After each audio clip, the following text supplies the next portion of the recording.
और अब बात करते हैं बर्मिंघम टेस्ट मैच की, जिसके तीसरे दिन भी भारत ने, टीम इंडिया ने अपनी स्थिति को मजबूत रखा है। मजबूती पकड़ इस मैच पर कायम रखी है। 587 रनों के जवाब में टीम इंडिया ने जो 587 रन बनाए थे, उसके जवाब में इंग्लैंड 407 रन ही बना पाया है। और इस तरह से भारत को पहली पारी के आधार पर 180 रनों की एक अच्छी मजबूत बढ़त मिली है।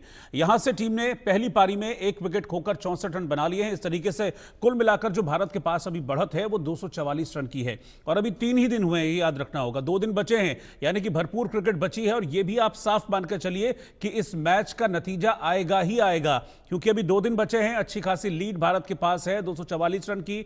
तो भारत का टारगेट यह होगा कि एक अच्छी मजबूत स्कोर खड़ा करे और उसके बाद फिर इंग्लैंड को खेलने के लिए बुलाए। और जिस तरह से भारत की गेंदबाजी ने पहली इनिंग्स में अच्छा परफॉर्म किया था, वैसी ही गेंदबाजी देखने को मिले और इस टेस्ट मैच में न सिर्फ जीते बल्कि इतिहास रचे, क्योंकि बर्मिंघम में आज तक भारत कभी भी कोई भी टेस्ट मैच इस एजबेस्टन के मैदान में जीता नहीं है। तो क्या भारत जो एक कहते हैं ना कि एक चीज भारत के साथ चली आ रही थी, एक नेगेटिव चीज जुड़ी हुई थी कि भारत यहां बर्मिंघम में नहीं चलता है या भारत नहीं जीत पाता है, तो क्या यह मिथक टूट पाएगा इस टेस्ट मैच में? यह देखना बड़ा दिलचस्प होगा। लेकिन जिस तरीके का परफॉर्मेंस रहा है, ऑलराउंड परफॉर्मेंस भारत की टीम का देखने को मिला, और जिसकी अगुवाई की है भारतीय टीम के कप्तान शुभमन गिल ने, जिन्होंने 269 रनों की पारी खेली। बहुत शानदार उनकी बल्लेबाजी रही। उनका साथ रविंद्र जडेजा ने भी निभाया और उसके बाद गेंदबाजों ने भी कमाल किया। दीप और सिराज ने दोनों ने 10 विकेट शेयर किए।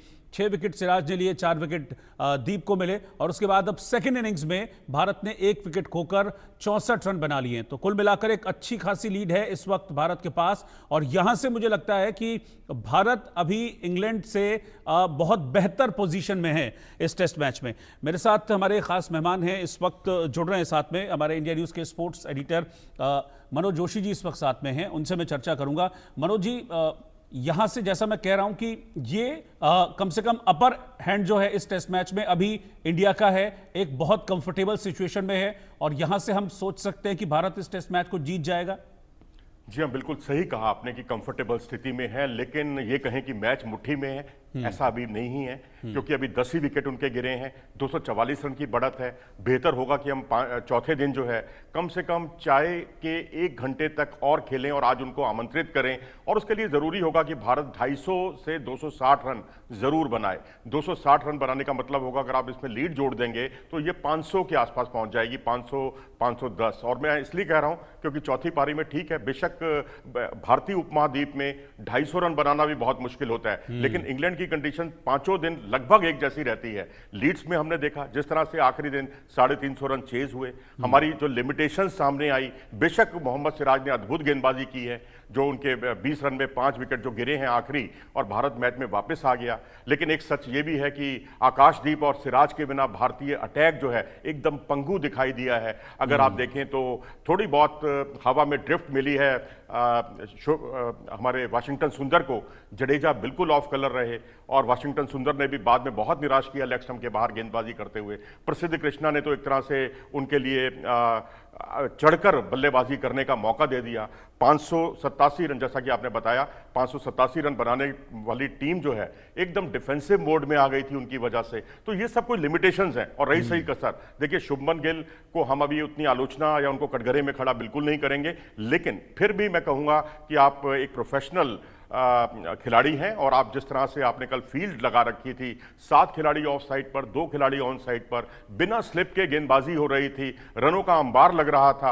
अगर हमने छठे विकेट के लिए जडेजा और शुभमन गिल ने अगर 203 रन की पार्टनरशिप की, तो उधर भी स्मिथ और हैरी ब्रुक ने 303 रन की पार्टनरशिप की है। तो इन सब लिमिटेशंस को ध्यान में रखते हुए भारत को 500 रन का लक्ष्य कम से कम देना होगा। बिल्कुल जाहिर सी बात है, 500 रन का टारगेट यहां पर देना ही होगा।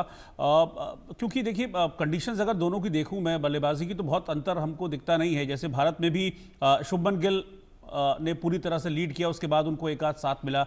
यशस्वी जायसवाल ने थोड़ा सा अच्छी बल्लेबाजी की, फिर उसके बाद नीचे रविंद्र जडेजा ने ठीक ठाक रन स्कोर किए। एग्जैक्टली ऐसा ही वहां भी देखने को मिला। 2 ही बल्लेबाज रहे, बाकी उनके भी बल्लेबाजी पूरी तरह से मतलब बिखर गई थी।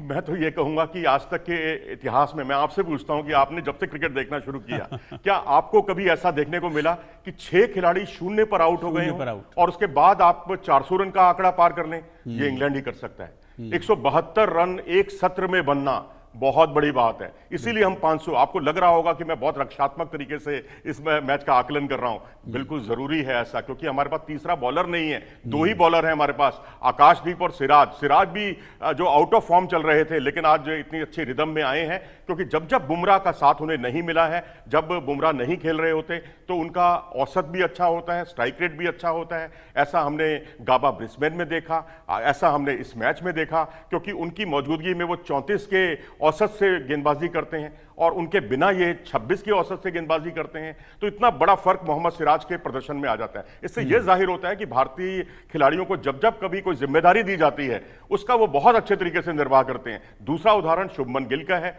उन्हें अब देखिए, सेना देशों में कितनी उनकी आलोचना हो रही थी, 20 से नीचे का उनका औसत था, 20 का औसत टॉप लेवल के बल्लेबाज का, और उनको कप्तानी सौंपी जाती है, लेकिन वो अपनी आलोचनाओं का माकूल जवाब देते हैं अपने बल्ले से। 250 प्लस की पारी खेलते हैं, पिछले टेस्ट में सेंचुरी बनाते हैं, एक अच्छी कप्तानी करते हैं, लेकिन यहाँ फील्ड प्लेसमेंट को लेकर मुझे लगता है इतने ज्यादा डिफेंसिव मोड की जरूरत नहीं है। अगर एक तरफ ज्यादा स्ट्रोक लग रहे हैं, इसका मतलब ये नहीं है कि अपने फील्डर को हटाकर आप वहां फील्डर लगा दें। यही कुछ कल ऐसा खेल देखने को मिला, खासकर शुभमन गिल का, तो इसका मतलब है कहीं ना कहीं वो दबाव महसूस कर रहे हैं। ठीक है, दबाव महसूस कर रहा है, लेकिन फिलहाल हम उम्मीद यही करेंगे, जैसा कि मनोज जी ने बोला, कि यही स्ट्रैटेजी भी टीम इंडिया की रहनी चाहिए कि कम से कम 260-270 रन स्कोर करें, 500 प्लस का एक टोटल इंग्लैंड को चेस करने के लिए दें, और उसके बाद अर्ली ब्रेक थ्रूज बहुत जरूरी है। अगर शुरुआती विकेट एक आध इंग्लैंड का निकालेंगे तो फिर प्रेशर में आप इंग्लैंड को ला पाएंगे, और तब शायद आप इस टेस्ट मैच को जीतने की सिचुएशन में पहुंचेंगे। 2 दिन है और ये 2 दिन बहुत इंपॉर्टेंट होने वाले हैं इस टेस्ट मैच में। आपका बहुत बहुत शुक्रिया मनोज जी साथ में जुड़ने के लिए।